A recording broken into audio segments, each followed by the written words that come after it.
pense que maintenant l'objectif c'est de passer à autre chose, hein, d'oublier ce match, mais dans le sens où d'oublier dans le sens où comment on l'a abordé et des enseignements à tirer. Maintenant les garçons, je pense qu'on en a discuté et donc voilà, c'est de tourner vers ce match contre le Honduras. Et donc voilà, maintenant on va travailler là-dessus, notamment sur les points tactiques pour essayer de mettre en difficulté cette équipe. Donc maintenant on se penche beaucoup maintenant sur l'analyse, sur l'analyse de cette équipe.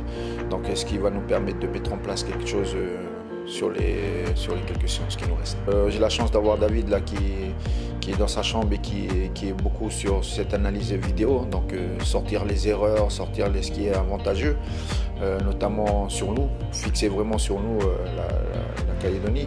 Après, tout à l'heure, on va être vraiment sur l'Honduras, voir les points faibles qu'ils ont et aussi les points forts pour qu'après on puisse faire notre séance dans le sens de ce qu'on a observé. Je pense qu'on peut avoir des opportunités, nous, par rapport à ce qu'on pourra proposer, ce qui n'était pas le cas de cette équipe de France où c'était solide en face. Donc voilà, on voit par rapport à cette équipe d'Honduras et ce qu'ils ont eu devant le Japon. Donc on est à peu près dans la même, comment dire, à peu près au même niveau, au niveau de l'intensité. Maintenant, voilà, c'est de faire en sorte d'essayer de bousculer encore cette équipe dans tous ces points faibles qu'on a pu voir. Et nous aussi être un peu plus solides sur ce qu'on a pu commettre comme erreur. Donc voilà, je pense que c'est une équipe qui n'est pas au-dessus du Japon et de la France. On a vu totalement la différence.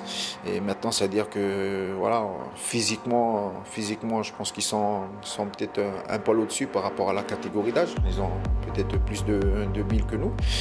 Mais on a quand même notre épingle à tirer. Et puis je pense qu'on peut faire quelque chose avec notamment ce qu'on va mettre en place, notamment sur les principes, avec vraiment les joueurs qu'on a.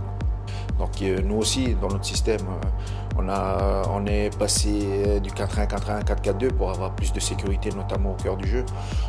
Maintenant, après, ce qu'on peut voir, donc on peut peut-être rester encore sur ce schéma-là, mais peut-être mettre un autre profil de joueur qui va peut-être profiter des espaces.